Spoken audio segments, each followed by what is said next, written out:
कहते हैं कि जल ही जीवन होता है, लेकिन क्या हो अगर वो जल ही जीवन छीनने लगे तो? देश पहले ही दूषित हवा से जूझ रहा था। अब दूषित पानी ने भी लोगों के बीच चिंता और भी ज्यादा बढ़ा दी है। बीते दिनों मध्य प्रदेश के इंदौर में दूषित पानी से 15 लोगों की मौत हो गई। और ये जब खबर सामने आई तो पूरे देश में हड़कंप मच गया, ये सोच के कि अचानक से ऐसा कैसे हुआ। पर यह हड़कंप अभी खत्म भी नहीं हुआ था कि गुजरात से भी डराने वाली तस्वीरें सामने आ गई। गुजरात के गांधीनगर में भी इंदौर जैसे हालात पैदा हो गए हैं, जिसकी लपेट में अब सैकड़ों लोग आ चुके हैं।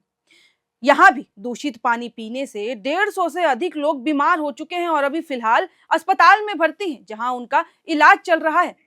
जब जांच की गई कि अचानक ऐसे कैसे हो रहा है, इतने लोग एक साथ कैसे बीमार पड़ गए, तो उसमें अधिकांश लोगों को टाइफाइड होने की शिकायत मिली। और कारण ये बताया गया, गंदा पानी पीने से उनकी ये हालत हुई। जिसके बाद गुजरात के उप मुख्यमंत्री हर्ष सांघवी ने संज्ञान लेते हुए अधिकारियों के साथ एक इमरजेंसी बैठक कर स्थिति की समीक्षा की, जानने की कोशिश की कि अब ये क्यों हो रहा है। वहीं गृह मंत्री एवं गांधीनगर से सांसद अमित शाह ने दूषित पेयजल से लोगों के बीमार होने की खबर मिलते ही फोन पर हालात का जायजा लिया और उन्होंने भी जानने की कोशिश की कि क्या कुछ हो रहा है। लोगों के स्वास्थ्य और उपचार की जानकारी भी ली और राज्य सरकार को बेहतर उपचार कराने के उन्होंने साफ निर्देश भी दे दिए हैं।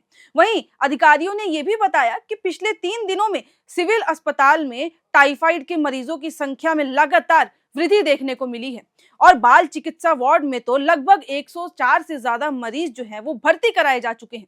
सिविल अस्पताल की चिकित्सा अधीक्षक डॉक्टर मीता पारीख ने भी इस मामले में बताया कि गांधीनगर के सेक्टर 24, 25, 26 और 28 के साथ साथ आदिवाड़ा क्षेत्र से बच्चों सहित कई लोगों को भर्ती कराया गया है और उनकी हालत जो है अभी वो स्थिर है, लेकिन ये बेहद चिंता का विषय है। इन क्षेत्रों से पानी के नमूने एकत्रित किए गए और रिपोर्ट में यह खुलासा हुआ कि गंदे पानी के कारण इनकी ये हालत है। वहां का पानी बेहद ही सुरक्षित नहीं है। जिसके बाद गांधीनगर निगम के स्वास्थ्य विभाग ने प्रभावित क्षेत्रों में घर घर जाकर सर्वे शुरू कर दिया। साथ ही लोगों को पानी उबाल कर पीने की सलाह दी और घर का खाना खाने की ही बात कही, ताकि कम से कम लोग बीमार पड़ सके। इसके अलावा नगर निगम पानी की टंकियां की सफाई करवा रही है, लोगों को क्लोरीन की टैबलेट्स तक जो है वो प्रोवाइड करा रहे हैं, ताकि लोग अपनी तरफ से जितनी भी कोशिशें हैं वो कर सके। मीडिया रिपोर्ट्स के मुताबिक राज्य के उप मुख्यमंत्री संघवी ने यह बताया कि प्रभावित लोगों के बेहतर इलाज की व्यवस्था की जा रही है। हम पूरी कोशिश कर रहे हैं कि लोग कम से कम बीमार हो। संघवी ने इस मामले में गांधीनगर के महापौर, कलेक्टर, मेडिकल विभाग के अधिकारियों के साथ एक उच्च स्तरीय बैठक की और पूरे हालात का जायजा लिया, जानने की कोशिश की कि पानी कब से खराब हुआ और ये सिलसिला कब से शुरू हुआ। उन्होंने गांधीनगर के सरकारी अस्पताल पहुंचकर लोगों से बात की, जो भी बीमार है उनके परिजन से भी जानने की कोशिश की। साथ ही संघवी ने यह भी कहा कि बीमारी को फैलने से रोकने तथा प्रभावितों के बेहतर उपचार के लिए सभी आवश्यक कदम उठाए जा रहे हैं। सरकार पूरी कोशिश कर रही है कि लोगों को हम बेहतर ट्रीटमेंट दे सकें।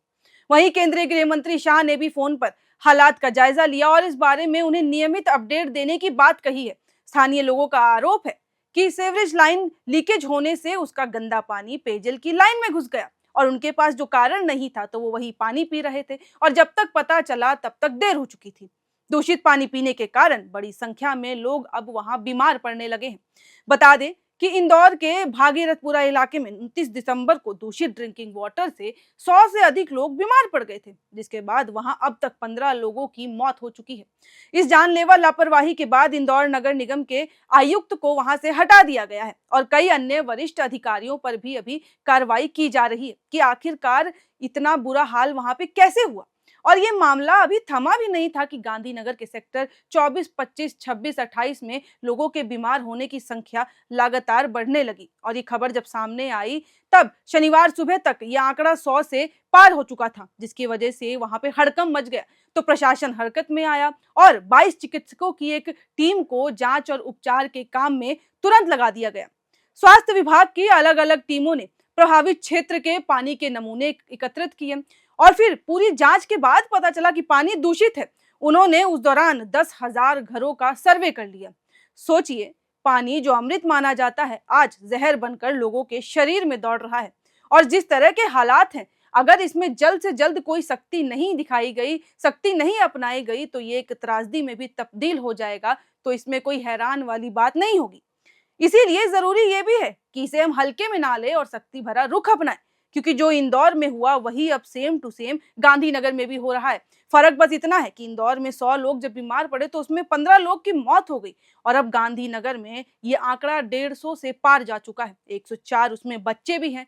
तो ये बच्चों के लिए भी बेहद असुरक्षित वाली बात है, खतरे की बात है कि आखिरकार ये गंदा पानी किस तरीके से उस क्षेत्र में इतना फैल गया कि लोग बीमार पड़ गए। जब जाँच की गई तो टाइफाइड बताया गया और जब टाइफाइड के बाद ये देखा गया कि एक साथ इतने ज़्यादा लोग कैसे बीमार पड़ सकते हैं, वो भी एक ही इलाके के, तब जाके गांधीनगर के उस इलाके में हड़कंप मच गया। लोगों ने शिकायत कराई और जब जाँच के बाद पता चला कि ये लंबे समय से दूषित पानी पी रहे थे, उसके बाद अब जाकर कोई कार्रवाई की जा रही है। खैर, अब देखने वाली बात ये भी होगी कि जिस तरीके से इंदौर में कार्रवाई की गई, क्या उसी तरीके से गांधीनगर में भी सारी कार्रवाई की जाएगी या फिर उससे हटकर सरकार गांधीनगर की जो है वो काम करेगी और लोगों के लिए उनकी मदद करेगी। अब जैसे-जैसे इस मामले में अपडेट आता जाएगा, हम भी आपके साथ साझा करते रहेंगे। लेकिन आपको क्या लगता है कि ये गंदा पानी कैसे हुआ और इतने लंबे समय से जब ये चल रहा था तो मामला तब क्यों नहीं उठा? आज जब आंकड़ा इतना बढ़ गया, तब जब हाथ से स्थिति निकल गई, तब जाके इस पे कार्रवाई की जा रही है। तो इन सब में आपकी क्या राय है, हमें कमेंट बॉक्स में लिखकर ज़रूर बताएं। जैसे जानकारी आएगी हम साझा करेंगे। बाकी ऐसी ही और तमाम खबरों के लिए देखते रहें एयर नाउ।